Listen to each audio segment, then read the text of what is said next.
This is HOA Violation Vault. Let me set the scene in one breath. I stepped outside at 6 in the morning to shovel my driveway, and Janet screamed that my shoveled snow was piled too close to a shared mailbox, and that was grounds for fines and vendor removal. You are not leaving until I see bare concrete. That is how this works. She was standing in the middle of the street with her arms crossed and a laminated policy sheet in one hand, blocking my car. I live in Vancouver, Washington, in the Brookhaven Snow Patrol District Terrace Association, a development where the committee micromanages shoveling like it is architecture. I am a civil engineer who hates sloppy paperwork, and I knew exactly what the snow removal rules said, because I had read them 3 times before I even moved in. My pile was 4 feet from the mailbox cluster, which was the minimum distance in the winter maintenance addendum. I pointed at the laminated sheet in her hand and asked her to show me the section that said 4 feet was a violation. She pulled it back and said the policy sheet was for board members only, and I should have attended the November meeting if I wanted clarification. I told her I attended the November meeting and nobody discussed mailbox clearance. She said the board clarified it in executive session, and I was not entitled to those minutes. That was when I knew this was not about snow. Janet Wilson is the gate access administrator for the HOA, which means she controls the vendor list and decides who gets called when someone violates a rule. She has been on the board for 6 years, and she treats enforcement like a personal hobby. I moved into this neighborhood 8 months ago because my landlord requires a clean compliance record, and my lender flagged any HOA liens as automatic disqualification for refinancing. I cannot afford paperwork chaos right now, and Janet knows it because she sits on the Architectural Review Committee and she saw my disclosure packet. She smiled when I mentioned my lender requirement at the September meet and greet, and she told me the association takes compliance very seriously. That smile should have been a warning. I asked her again to show me the rule, and she said she did not need to justify enforcement to someone who clearly did not respect shared spaces. I pointed at the pile and said it was 4 feet from the mailbox, and the addendum said 3 feet minimum. She said the addendum was old, and the board updated the standard to 6 feet during the winter safety review. I asked when that review happened, and she said it was part of the executive session I already mentioned. I told her executive sessions cannot create new rules without a membership vote, and she said I was wrong, and she would be happy to fine me for insubordination if I kept arguing. She pulled out her phone and took 3 photos of my snow pile from different angles.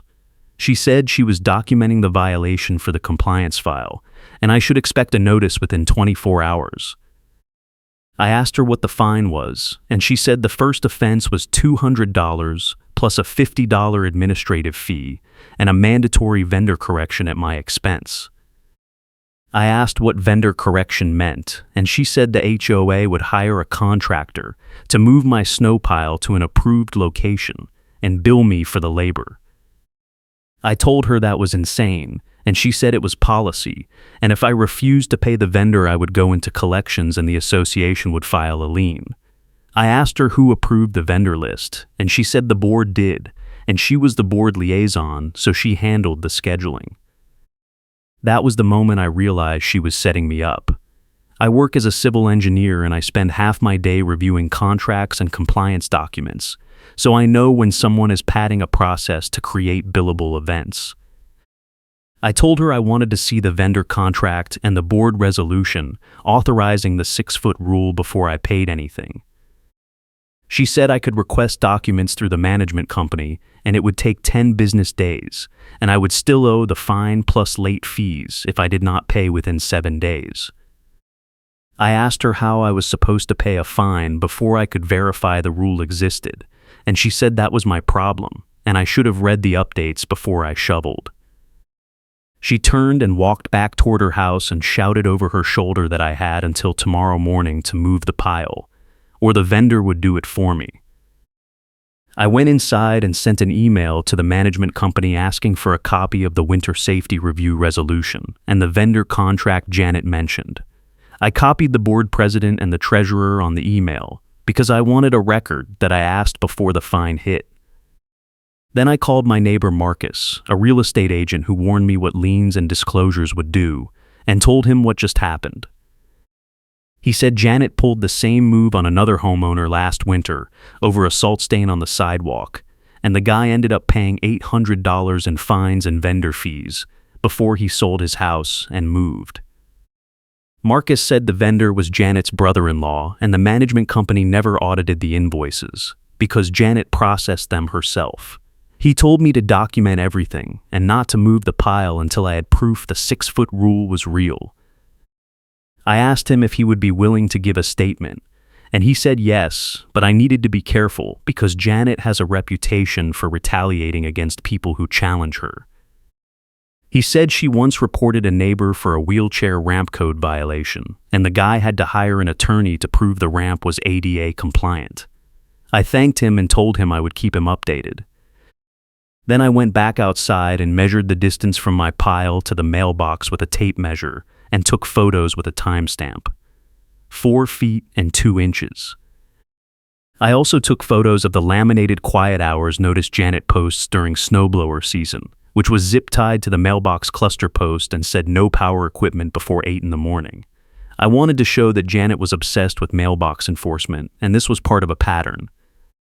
Then I noticed a pair of ice cleats dangling from my belt loop where I had clipped them earlier, and I realized Janet had been close enough to see them when she was yelling at me. She did not mention them, which told me she was not actually worried about safety. She just wanted leverage. The next morning, I woke up to a yellow envelope taped to my front door. Inside was a compliance notice on Brookhaven Snow Patrol District Terrace Association letterhead, with no readable text, but I could see the date in a hand-drawn diagram showing my driveway and a red circle around the mailbox cluster. The notice said I was in violation of winter maintenance standards, and I owed $250 within 7 days, or the association would proceed with vendor correction and collections. There was no citation to a specific rule, and no mention of the 6-foot standard Janet claimed. I took a photo of the notice and emailed it to the management company with a follow-up asking again for the board resolution. Then I called the management company directly and asked to speak to the compliance coordinator. The woman who answered said the coordinator was out until next week and I could leave a message. I asked if there was anyone else who could pull the winter maintenance file, and she said the files were stored off-site and it would take a few days. I told her I had a fine due in 7 days, and I needed the documentation before the deadline, and she said she would pass the message along. I asked her if the association had a policy for disputes, and she said I could request a hearing, but I had to submit the request in writing and pay a $50 hearing fee. I told her that was circular because I was disputing the fine, and she said the fee was non-refundable even if I won. I thanked her and hung up. Then I sent another email to the board president asking for an emergency hearing and attached the compliance notice and my photos. I also mentioned that Janet refused to show me the rule and that I had measured the distance and it exceeded the published standard. I asked the board president to confirm whether the 6-foot rule existed, and if so, when it was adopted, and whether it was voted on by the membership. I did not get a response. 2 days later, a white pickup truck with no company logo pulled into my driveway at 7 in the morning. A man in a canvas jacket got out holding a clipboard and walked up to my front door. I opened the door, and he said he was here to verify snow compliance and correct the mailbox obstruction. I asked him who sent him, and he said the HOA contracted him for winter enforcement. I asked to see the work order, and he showed me a printed email with no readable text, but I could see Janet's name in the from line. I told him I disputed the violation, and I had not been given a hearing. He said he was just the contractor, and he was told to move the pile or he did not get paid. I asked him how much the HOA was paying him, and he said $200 for the visit plus $50 per cubic yard of snow moved. I looked at my pile and estimated it was about 3 cubic yards, which meant Janet was about to bill me $550 for something I could do myself in 10 minutes. I told him I was not authorizing the work, and he needed to leave. He said the email gave him authorization, and he did not need mine. I told him if he touched my property without my permission, I would call the police and report trespassing. He looked uncomfortable and said he did not want trouble, and he would call Janet and ask her what to do. He walked back to his truck and made a call. I stood in the doorway and watched. After a minute, he came back and said Janet told him to take photos and leave, and she would escalate it to the board. He took 4 photos of the pile from different angles and got back in his truck and drove away. I immediately sent an email to the management company and the board president describing what just happened and asking who authorized a vendor to enter my property without notice. I also said the contractor admitted he was paid per cubic yard, which created a financial incentive to exaggerate the scope of work. I attached a photo of the contractor's truck with the license plate visible.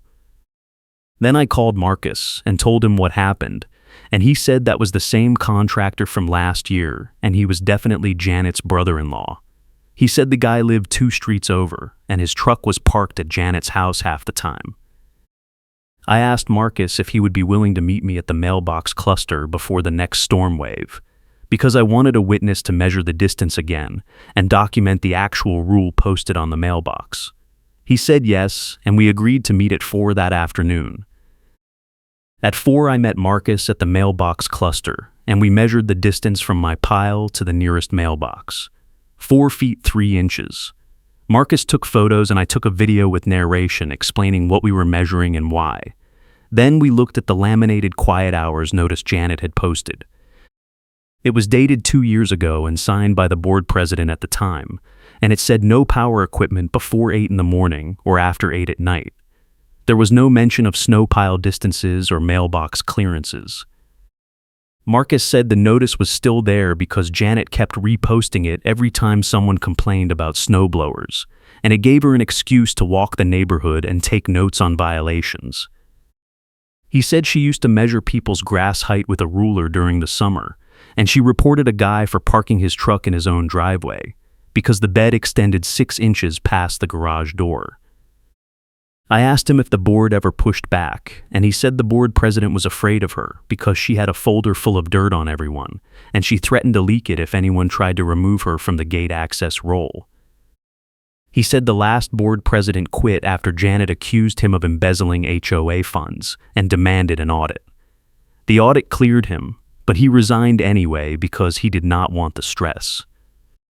I asked Marcus if he thought the 6-foot rule was real, and he said no. He thought Janet made it up, and she was hoping I would pay the fine before I figured it out. He said the trick was to never let her get the first move, and to always have more documentation than she did. He told me I should file a formal complaint with the management company and request a copy of the board meeting minutes for the last 2 years. He said if the 6-foot rule was real, it would be in the minutes, and if it was not, that was proof Janet was lying. I thanked him, and we walked back to my house. On the way, I noticed a traffic cone in the street about 10 feet from my mailbox. It had not been there when I left. I asked Marcus if he saw anyone move it, and he said no. I took a photo of the cone and the position relative to my pile. Then I picked up the cone and carried it to the side of the road. When I got home, I had an email from the management company saying my hearing request was received, and the hearing was scheduled for next Tuesday at 6 in the evening at the clubhouse. The email said I had 10 minutes to present my case, and the board would vote immediately after. It also said the $50 hearing fee was due before the hearing, and if I did not pay, I would forfeit my time. I paid the fee online and replied confirming my attendance. Then I started pulling together my evidence file. If you are enjoying this story, smash that like button and subscribe so you do not miss the next HOA revenge tale. I printed out the winter maintenance addendum from the HOA website, which clearly stated a 3-foot minimum clearance for mailbox access. I printed out the email chain with the management company showing I had requested the board resolution multiple times and never received it. I printed out the photos I took of my pile with the timestamp and the tape measure showing 4 feet. I printed out the photo of the contractor's truck and the email I sent asking who authorized the vendor visit. I also printed out a screenshot of the county property appraiser website showing Janet's address and the contractor's address, which were 2 streets apart. It was not proof they were related, but it was enough to raise the question. Then I wrote a one-page summary of the timeline starting with Janet's confrontation and ending with the vendor visit. I kept it factual, and I cited every document and photo by date. I did not call Janet a liar, and I did not accuse her of fraud. I just laid out what happened and asked the board to explain the 6-foot rule and the vendor authorization process. I printed 5 copies of the summary and 5 copies of each supporting document and put them in a folder. Then I sent a copy of everything to Marcus and asked him if he would come to the hearing as a witness. He said yes, and he would bring his own photos from the mailbox measurement. I also sent a copy to an attorney I knew from work and asked him if he had time to review it.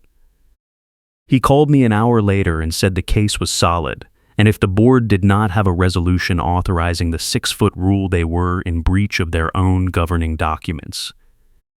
He said the vendor visit was more complicated because the HOA probably had a clause in the covenants allowing them to enter the property for maintenance, but if the contractor was related to a board member, and the board did not disclose the relationship, that was a conflict of interest, and it could void the contract. He said I should ask the board directly at the hearing whether the contractor had any relationship to any board member and make them answer on the record. He also said I should request a copy of the vendor contract and the proof of insurance, because if the contractor damaged something on my property and he was not properly insured, I could sue the HOA. I thanked him and added those questions to my summary. Then I went outside and checked the street. The traffic cone was back in the same spot 10 feet from my mailbox. I took another photo and left it there. I wanted to see what Janet would do next. The next morning I had another yellow envelope on my door. This one said I was in violation of roadway obstruction standards because my snow pile was forcing pedestrians into the street and creating a hazard. It said I owed an additional $150, and if I did not move the pile by end of day, the association would place a tow hold on my vehicle, and I would not be able to move it until the fines were paid. I read the notice twice, and I could not figure out what it was talking about. My pile was on my property 4 feet from the mailbox, and there was no sidewalk on my side of the street. Pedestrians walked on the other side where the sidewalk was clear. I took a photo of the notice and walked outside to look at the street. The traffic cone was still there, and now there was a second cone about 5 feet away, forming a narrow path between my pile and the mailbox cluster. I looked closer, and I saw boot prints in the snow leading from the direction of Janet's house to the cones and back.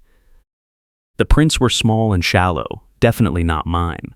I took photos of the cones and the boot prints in the clear path on the opposite side of the street. Then I moved both cones to the side of the road and took another photo showing the street was completely passable. I sent all the photos to the management company with a subject line that said fraudulent hazard setup, and I described what I found. I said someone was placing cones in the street to make it look like my pile was causing an obstruction, and then photographing the scene to justify additional fines. I said I had evidence the cones were placed overnight, and I requested the board investigate who was doing it. Then I called Marcus and told him what happened. He laughed and said Janet did the exact same thing to the guy last year.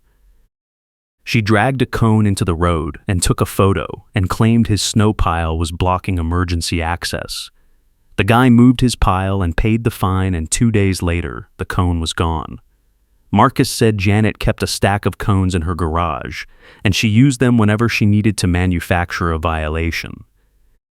He said I should set up a camera pointing at the street and catch her in the act.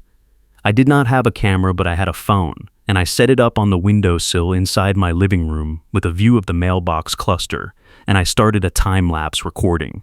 Then I went to work. When I got home at 6 that evening, I checked the time-lapse and I saw exactly what I needed. At 2 in the afternoon, a figure in a purple coat with the hood up walked from the direction of Janet's house carrying a traffic cone. The figure placed the cone in the street next to my mailbox and adjusted the position twice. Then the figure pulled out a phone and took several photos from different angles. Then the figure walked back toward Janet's house. The video quality was not perfect because of the distance and the window glare, but the purple coat and the gait were unmistakable. I saved the video and sent a copy to Marcus and to my attorney. My attorney called me 10 minutes later and said that was gold, and I needed to bring it to the hearing. He said it was proof of intentional misconduct, and if I could show Janet was fabricating violations, the board would have no choice but to dismiss the fines and investigate her. He also said I should file a police report for harassment and fraud, because placing objects in the road to create a false hazard could be illegal. I told him I wanted to wait until after the hearing, because I did not want to escalate before I had a chance to resolve it with the board. He said that was reasonable, but I should at least document it now so I had a timestamp. I agreed, and I wrote up a short incident report describing the cone placement and the video evidence, and I emailed it to myself and to him with a timestamp. Then I went outside and moved the cone again. This time I carried it all the way to the end of the street and left it in front of the neighborhood entrance sign. I wanted to see if Janet would go get it, or if she had more. The hearing was on Tuesday at 6. I arrived at the clubhouse at 5:45, and Marcus was already there waiting in the parking lot. He said he brought his photos and a written statement, and he was ready to back me up. I thanked him, and we walked inside together. The board was seated at a long table at the front of the room. Janet was sitting on the end closest to the door, and she did not look at me when I came in. The board president was in the center, and he looked tired. There were 2 other board members I did not recognize, and the management company coordinator was sitting off to the side with a laptop. There were about 10 other homeowners in the audience, mostly older couples who looked like they were there for a different agenda item. The board president called the meeting to order and said they would hear my appeal first. He asked me to come forward and present my case. I walked up to the table and handed out my evidence folders. I said I was appealing 2 fines totaling $400 for snow pile placement and roadway obstruction, and I was requesting the board provide documentation for the rules I allegedly violated. I said the winter maintenance addendum published on the HOA website required a 3-foot clearance from mailboxes, and my pile was measured at 4 feet 3 inches. I said I had requested a copy of the board resolution updating the standard to 6 feet, and I had not received it. I asked the board president if such a resolution existed. He looked at Janet, and she said the update was approved in executive session as part of the winter safety review. I asked when the executive session occurred, and the board president said November 15th. I asked if the membership was notified of the rule change, and he said executive session matters were confidential. I said the governing documents required membership notification for any rule change affecting property use, and I quoted the section number. The board president looked uncomfortable and said he would have to check with the association attorney. I said I was happy to wait while he checked. He said he did not have the attorney on call, and we would have to table the discussion. I said I could not table it because the fine was due in 2 days, and I would go into collections if I did not pay. Janet said I should have attended the November meeting if I wanted input on the rule change.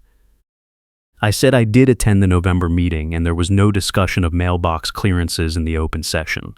Marcus stood up from the audience and said he also attended the November meeting, and he confirmed there was no discussion. Janet said Marcus was not a board member, and he did not have standing to comment. The board president said Marcus could speak as a homeowner if he had relevant information. Marcus said he had relevant information, and he walked up to the table and handed out copies of his photos and his written statement. He said he measured the distance from my pile to the mailbox on the day of the alleged violation, and the distance was 4 feet 3 inches.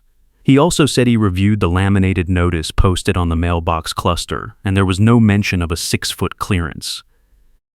Janet said the laminated notice was outdated, and the board was working on printing new signs. I asked when the new signs would be posted, and she said that was not relevant to the hearing. I said it was relevant because homeowners could not comply with a rule they did not know existed. The board president said he would take my objection under advisement, and we needed to move on to the second fine. I said the second fine was for roadway obstruction, and I disputed it because there was no obstruction. I said someone placed traffic cones in the street next to my mailbox to create the appearance of an obstruction, and then photographed the scene. I said I had video evidence showing who placed the cones and when. Janet said that was absurd and I was making accusations without proof. I pulled out my phone and asked if the board wanted to see the video. The board president said yes. I connected my phone to the TV screen on the wall and played the time lapse. The room went silent. The video clearly showed a figure in a purple coat placing the cone and taking photos. I paused the video on a frame showing the figure's face partially visible, and I said the coat matched the one Janet was wearing right now. Janet said the video did not prove anything, and lots of people had purple coats. I said the boot prints in the snow led from the direction of her house, and I had photos showing the path. I also said the cones reappeared multiple times after I removed them, and each time I had evidence showing they were placed when I was not home. The board president asked Janet if she placed the cones, and she said she was enforcing roadway safety, and it was her responsibility as gate access administrator. I said placing objects in the road to manufacture a violation was fraud, and I wanted the fine dismissed, and I wanted the board to investigate Janet's conduct. Janet stood up and said I was out of line, and she did not have to tolerate harassment from someone who refused to follow the rules. The board president told her to sit down. He said the board needed to review the evidence, and they would vote on the fines at the end of the meeting. I said I also wanted to raise a conflict of interest issue. I said the contractor who came to my house was related to Janet, and the HOA was paying him per cubic yard, which created an incentive to exaggerate the scope of work. I asked the board if they were aware of the relationship. The board president said he was not aware, and he asked Janet if it was true. Janet said the contractor was her brother-in-law, and she disclosed it when the board approved the vendor list. The board president asked when the disclosure happened, and Janet said it was part of the executive session. The board president looked frustrated and said he did not remember any such disclosure. One of the other board members said she did not remember it either. Janet said they were not paying attention, and it was in the minutes. I asked to see the minutes, and the board president said executive session minutes were confidential. I said the disclosure requirement was in the governing documents, and confidentiality did not exempt the board from disclosure. My attorney had coached me on this exact point. The board president said he would have the management company pull the minutes, and we would revisit the issue at the next meeting. I said that was not acceptable, because I was being billed for the contractor's work right now, and I needed to know if the contract was valid. Janet said the contract was valid, and I was wasting everyone's time. I said if the board did not produce the minutes, I would file a formal complaint with the management company and request an independent audit of all vendor contracts Janet approved. The room got very quiet. The board president said we were done with my appeal and he would notify me of the board's decision within 5 business days. I said I wanted a decision tonight because the fine was due in 2 days. He said the board needed time to review, and that was final. I thanked him and sat down. Marcus and I walked out together, and he said that was the most intense hearing he had ever seen. He said Janet looked like she was about to explode, and the board president looked like he wanted to quit. I said I did not think the board would rule in my favor tonight, but I had enough evidence to take it further if I needed to. Marcus said I should keep pushing because Janet was vulnerable now, and the board was starting to ask questions. We agreed to stay in touch, and I drove home. The next morning, I woke up to a new email from the management company. It said the board reviewed my appeal, and they were denying both fines because there was insufficient evidence of a rule violation. It said the winter maintenance addendum remained in effect, and the 3-foot clearance standard was the controlling rule. It also said the board was launching an internal review of vendor contracts and executive session procedures, and they would notify the membership of any policy changes. There was no mention of Janet, and no mention of the conflict of interest issue. I forwarded the email to Marcus and to my attorney, and I said I won the appeal, but I was not satisfied because Janet was still on the board, and the vendor issue was not resolved. My attorney said the board was probably trying to avoid liability, and they were hoping I would drop it. He said if I wanted to pursue it further, I should file a formal complaint with the management company and request copies of all vendor invoices and contracts for the last 2 years. He said if the invoices showed a pattern of overpayment or fake work orders, I could demand reimbursement, and possibly force the board to terminate the contract. I decided to file the complaint. I spent the next 2 hours drafting a detailed letter outlining Janet's conduct, the cone placement video, the contractor relationship, and the lack of disclosure. I requested copies of all vendor contracts, invoices, executive session minutes, and board resolutions related to winter maintenance for the last 2 years. I also requested an independent audit of Janet's vendor approvals and a board vote on whether she should be removed from the gate access administrator role. I sent the letter to the management company and copied the board president and the treasurer. Then I waited. 3 days later, I got a call from the management company coordinator. She said the management company received my complaint and they were treating it as a formal grievance under the governing documents. She said the board was required to respond within 30 days and they would schedule a special meeting to address the issues I raised. She also said the management company was conducting its own review of the vendor contracts and they found some irregularities in the invoicing process. She would not give me details, but she said the findings would be presented at the special meeting.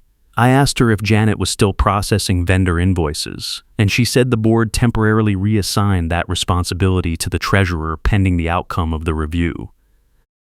I thanked her and asked when the special meeting was scheduled. She said it was tentatively set for 2 weeks from now and she would send me a formal notice. I hung up and immediately called Marcus to tell him what happened.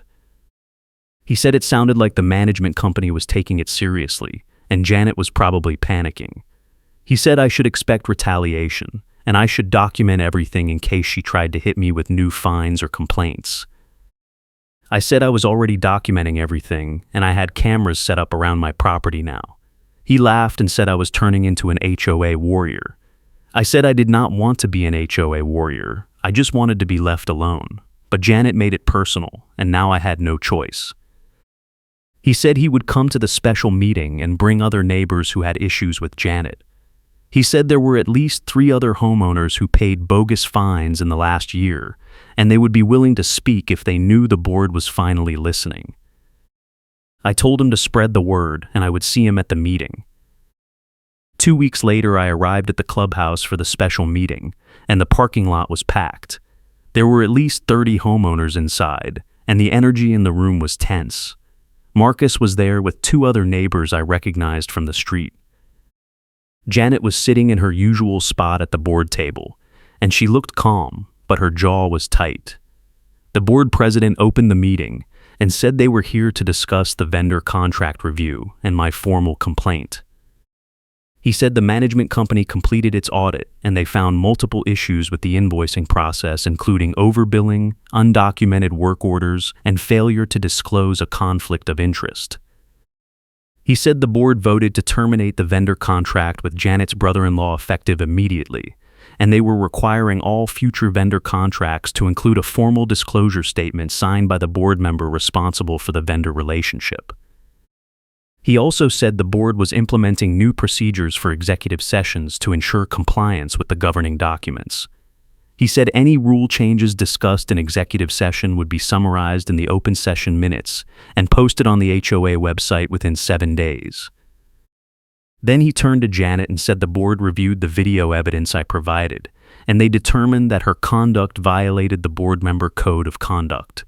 He said the board was issuing a formal reprimand, and she was being removed from the gate access administrator role.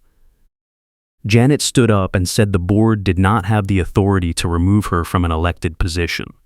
The board president said the gate access administrator was an appointed role, not an elected one, and the board had full authority to reassign it. Janet said she was being targeted because I made false accusations, and the board was caving to pressure. The board president said the decision was based on documented evidence, and it was final. Janet said she would appeal to the membership, and she walked out of the meeting. The room was silent for a moment, and then someone started clapping. Within seconds, half the room was applauning.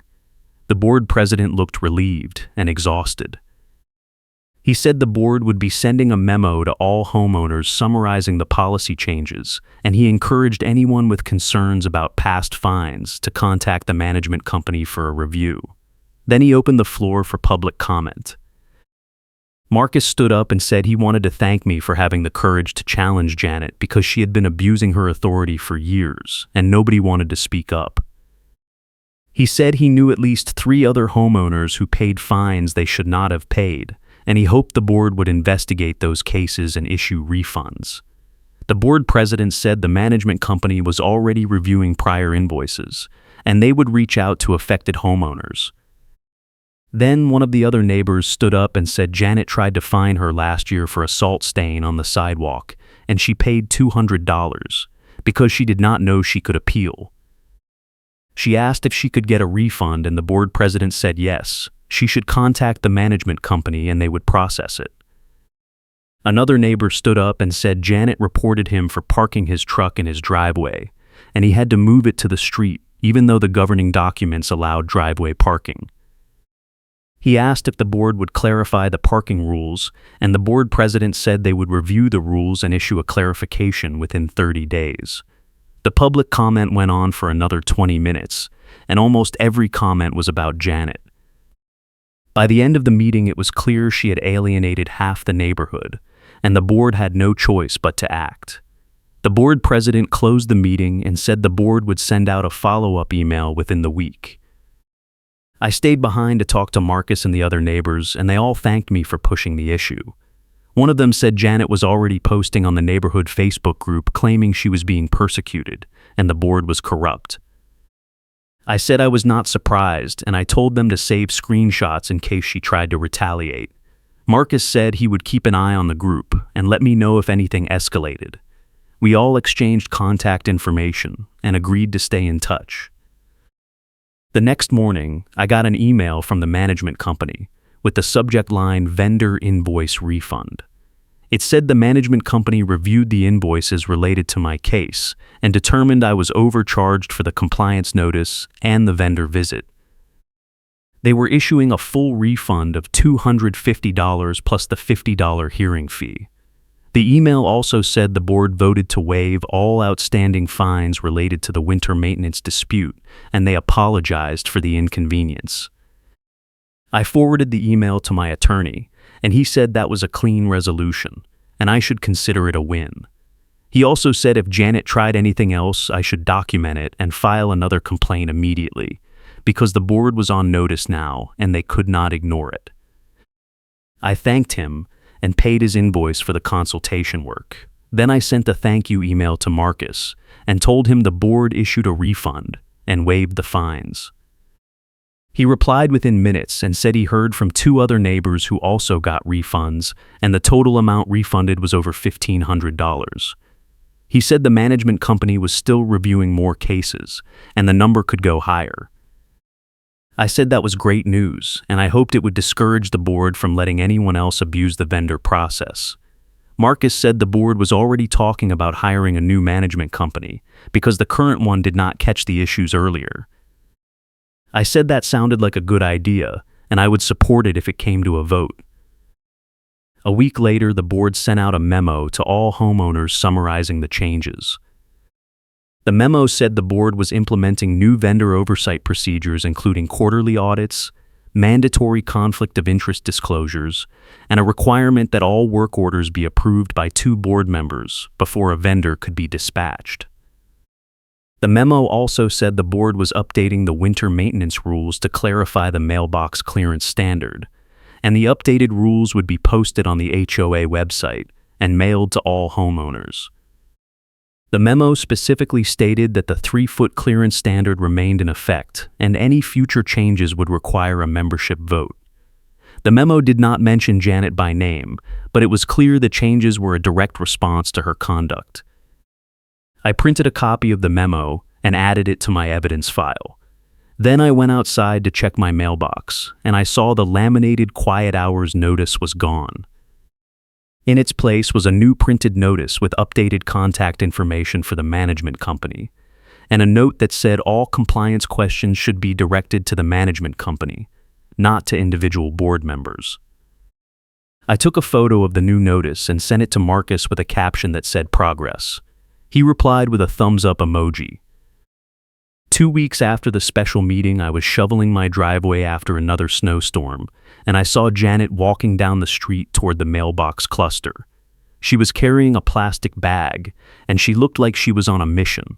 I stopped shoveling and watched. She walked up to the mailbox cluster and pulled out the new printed notice the board had posted. She crumpled it up and threw it in the bag. Then she pulled out a laminated sheet from her coat pocket and zip-tied it to the post. I could not see what the sheet said from where I was standing, but I knew it was not board approved. I pulled out my phone and started recording. Janet finished zip-tying the sheet and turned to walk back. She saw me recording, and she stopped. We made eye contact for a moment, and she said I decide what counts as cleared, not you. Then she turned and walked away. I stopped recording and sent the video to the management company and the board president with a subject line that said unauthorized signage. I also sent a copy to Marcus. Within an hour, the board president replied and said he would have the management company remove the sign and issue a formal warning to Janet. He also said the board was considering additional action, but he could not discuss it until the next board meeting. I thanked him and went back to shoveling. 10 minutes later, Marcus called and said he saw Janet's new sign, and it was the old 6-foot clearance rule she made up. He said she was clearly trying to restart the fight, and the board needed to shut it down immediately. I told him the board president was already handling it, and I was not going to engage with her directly. Marcus said that was smart, and he would keep watching the neighborhood group for any more drama. I said I appreciated it, and I would let him know if anything else happened. The next day I got a call from an unknown number. I answered, and it was a tow truck driver. He said he was at the staging lot on the edge of the neighborhood, and he had an order to tow my vehicle for unpaid fines. I told him I did not have any unpaid fines, and the board waived all my fines 2 weeks ago. He said he had a work order from the HOA dated yesterday, and it listed $400 in outstanding fines plus a $200 tow fee. I asked him who issued the work order, and he said it came from the gate access administrator. I told him the gate access administrator was removed from that role 2 weeks ago, and she did not have authority to issue work orders. He said he did not know anything about that, and he was just following the work order. I told him not to touch my vehicle, and I would be there in 5 minutes with proof. He said he would wait, but if I did not show up, he was hooking the car. I grabbed my evidence folder and drove to the staging lot. When I got there, the tow truck was parked next to my car, and the driver was standing beside the hook. I got out and handed him a copy of the board memo and the email from the management company, showing the fines were waived. He read both documents and looked confused.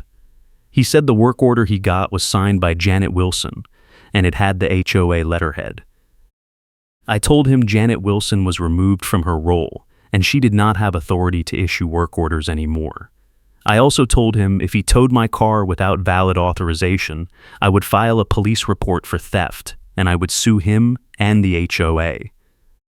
He said he did not want any trouble, and he would call his dispatcher and verify the work order. He walked back to his truck and made a call. I stood next to my car and waited. After a few minutes, he came back and said his dispatcher confirmed the work order was invalid, and he was canceling the tow. He said Janet called his company directly and claimed she was still the gate access administrator, and the board president told her to proceed with the tow. I asked him for a copy of the work order, and he printed one from his truck. The work order had Janet's signature and the HOA letterhead, but it was dated yesterday, which was after she was removed from the role. I took a photo of the work order and thanked the driver for verifying before he towed the car. He said he was glad I showed up because he did not want to get caught in the middle of an HOA fight. I told him he made the right call, and I drove home. As soon as I got home, I called the board president and told him what happened. He was furious. He said Janet was explicitly told she was removed from the gate access role, and she was not allowed to contact vendors or issue work orders. He said the board would hold an emergency meeting tonight, and they would vote on whether to pursue legal action against her. He also said he would notify the tow company that Janet was not authorized to act on behalf of the HOA, and any future work orders from her should be ignored. I thanked him and asked if I should file a police report. He said yes, I should file a report for attempted theft and fraud, because Janet used HOA letterhead without authorization, and she tried to impound my vehicle under false pretenses. I agreed, and I called the non-emergency police line. An officer came to my house an hour later, and I gave him a copy of the work order, the board memo, and the video of Janet placing the unauthorized sign. The officer said it was clearly a civil dispute, but the use of fraudulent documents could be criminal, and he would file a report and pass it to the detective division. He gave me a case number and said I should follow up in a few days. I thanked him, and he left. Then, I sent the case number to the board president and copied the management company. The board president replied and said the board was meeting at 7 that night, and he would update me after the meeting. At 8 that night, I got an email from the board president with the subject line Emergency Board Action. The email said the board held an emergency meeting and voted unanimously to remove Janet Wilson from the board effective immediately. The email said Janet's conduct violated multiple sections of the governing documents, including abuse of authority, misuse of HOA resources, and fraudulent representation. The email also said the board was referring the matter to the association attorney for possible legal action, and they were notifying all vendors that Janet was not authorized to act on behalf of the HOA. The email said the board would hold a special election within 60 days to fill the vacant board seat, and they encouraged homeowners to run for the position. The email ended with an apology to the membership for the disruption, and a commitment to transparency and accountability going forward. I forwarded the email to Marcus and my attorney, and I said it was finally over. Marcus replied and said he heard Janet was already threatening to sue the board for wrongful removal, but nobody was taking her seriously. My attorney said the board did the right thing, and if Janet tried to sue, she would lose, because the governing documents gave the board clear authority to remove members for misconduct. He also said I should keep the case number from the police report, because it would be useful if Janet tried any more retaliation. I thanked him and closed my laptop. Then I went outside and checked the mailbox cluster. The unauthorized sign Janet posted was gone, and the board-approved notice was back in place. I took a photo and sent it to Marcus with a caption that said "Clean slate." He replied and said the neighborhood group was celebrating, and at least 5 people were planning to run for the vacant board seat. I said that was great news, and I hoped the next board would be less corrupt. Marcus said it could not be worse than Janet, and we both laughed. A month later, the board held the special election, and a retired teacher named Linda won the seat. She ran on a platform of transparency and community engagement, and she promised to review all vendor contracts and eliminate conflicts of interest. She won by a landslide, and Janet did not even run. At the first board meeting after the election, Linda proposed a motion to require all board members to complete an annual ethics training and to publish a quarterly report of all vendor payments and work orders. The motion passed unanimously, and the board committed to posting the reports on the HOA website. Marcus emailed me after the meeting and said it felt like a new era for the neighborhood. I agreed, and I said I was glad I pushed back when I had the chance, because it made a difference for everyone. He said I inspired other people to speak up and the neighborhood was better for it. I thanked him, and I told him I could not have done it without his support. He said that was what neighbors were for, and he was happy to help. A week later, I got a check in the mail from the management company for $300. The memo line said vendor invoice refund, and it was for the hearing fee and the compliance notice I paid at the beginning of the dispute. I deposited the check and sent a thank you email to the management company. They replied and said they were committed to fair enforcement, and they appreciated my patience during the review process. I printed the email and added it to my evidence file, which I kept in a folder labeled HOA receipts. I figured I might need it someday if the board ever tried to pull something like this again, but I hoped I would never have to open it. The rest of the winter was quiet. I shoveled my driveway after every storm, and I piled the snow exactly 4 feet from the mailbox cluster, just like the rules said. Nobody complained, and nobody showed up with a clipboard. Janet moved out of the neighborhood in early spring, and I heard she bought a condo in a building with no HOA. Marcus joked that the condo board probably dodged a bullet, and we both agreed she was someone else's problem now. The new board under Linda's leadership was night and day compared to the old one. They posted meeting agendas a week in advance, they live-streamed the meetings on the HOA website, and they published the quarterly vendor reports like they promised. The reports showed that the old vendor contract with Janet's brother-in-law was billing the HOA almost double the market rate for snow removal, and the new vendor the board hired was saving the association thousands of dollars per year. The board used the savings to repave the main road and install new LED streetlights, which everyone appreciated. At the annual meeting in June, the board president gave a speech thanking the membership for their patience during the transition, and he specifically mentioned my complaint as the catalyst for the reforms. He said the board learned a valuable lesson about accountability, and he hoped the association would continue to move in a positive direction. The membership gave him a standing ovation, and I felt proud that I stood up when it mattered. After the meeting, Marcus and I went out for a beer, and he said the neighborhood felt like a real community now instead of a dictatorship. I agreed, and I raised my glass to boring HOA meetings and reasonable board members. He laughed and clinked his glass against mine. Looking back, I realized the whole situation could have gone differently if I had just paid the first fine and moved on. But I knew Janet was wrong, and I knew she was abusing her authority, and I could not let it slide. I am a civil engineer, and I deal with codes and standards every day, so I know when someone is making up rules to suit their agenda. I also knew I had the documentation skills and the patience to outlast her, and that made all the difference.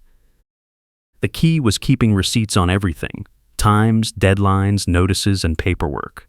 Every email I sent, every photo I took, every measurement I made, it all added up to a case that the board could not ignore. And when I had the trump card, the video of Janet placing the cone in the work order she issued after she was removed, I did not hesitate to use it. I handed the officer on scene the proof and asked for an incident number immediately, and that was the moment the power dynamic flipped for good. Janet tried to weaponize the HOA rules against me, but in the end, the rules were what brought her down. The board had no choice but to act once the evidence was in front of them, and the membership backed me up because they were tired of her abuse. The funny thing is, Karen said it was about safety, and the insurer email said stop, and that was the moment everyone realized she was lying. She claimed the 6-foot rule was for safety, but when the management company asked the insurance carrier if they recommended any changes to the snow removal policy, the carrier said the 3-foot standard was fine, and they had no record of any safety complaints. That email was the nail in the coffin because it proved Janet made up the rule out of thin air. The board could not defend her after that, and she knew it. When the final vote came at the special meeting, Karen was outvoted so hard the room laughed, and she walked out in humiliation.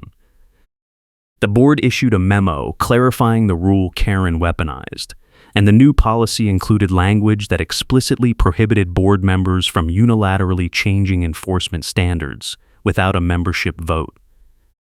It was a complete reversal of everything Janet stood for, and it happened because I refused to back down and because I had the proof to back up every claim I made.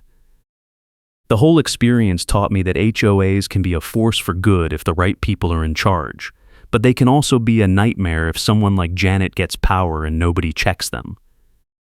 The governing documents are only as strong as the people enforcing them, and if the board is not willing to hold its own members accountable, the rules become meaningless.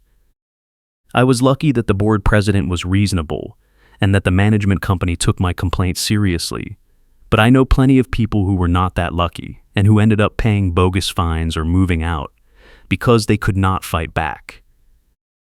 That is why I am glad I documented everything, and why I am glad I filed a complaint to the management company that triggered discipline, because it sent a message that abuse of authority will not be tolerated. The board had to take action because I gave them no choice, and the membership supported the action because they saw the evidence and they knew it was the right thing to do. In the end, the system worked, but only because I made it work by refusing to give up and by building a case that was impossible to ignore. I still live in the Brookhaven Snow Patrol District Terrace Association, and I have no plans to move. The neighborhood is a good place to live now that Janet is gone and the new board is running things properly. I even ran for a board seat at the last election, though I did not win. I figured someone needed to keep an eye on things and make sure we did not end up with another Janet situation, and the best way to do that was to stay involved. Marcus ran too, and he did not win either, but we both got enough votes to show that people appreciated what we did during the fight. The winner was a younger guy who works in IT, and he promised to modernize the HOA website and improve communication, which everyone supported. So far, he has kept his promises, and the board is functioning well. I still keep my evidence folder in case I ever need it, but I have not had to open it in over a year. Every time it snows, I shovel my driveway and I pile the snow 4 feet from the mailbox, and I smile knowing that Janet is not here to complain about it. Thanks for watching, and I hope the rest of your day is peaceful.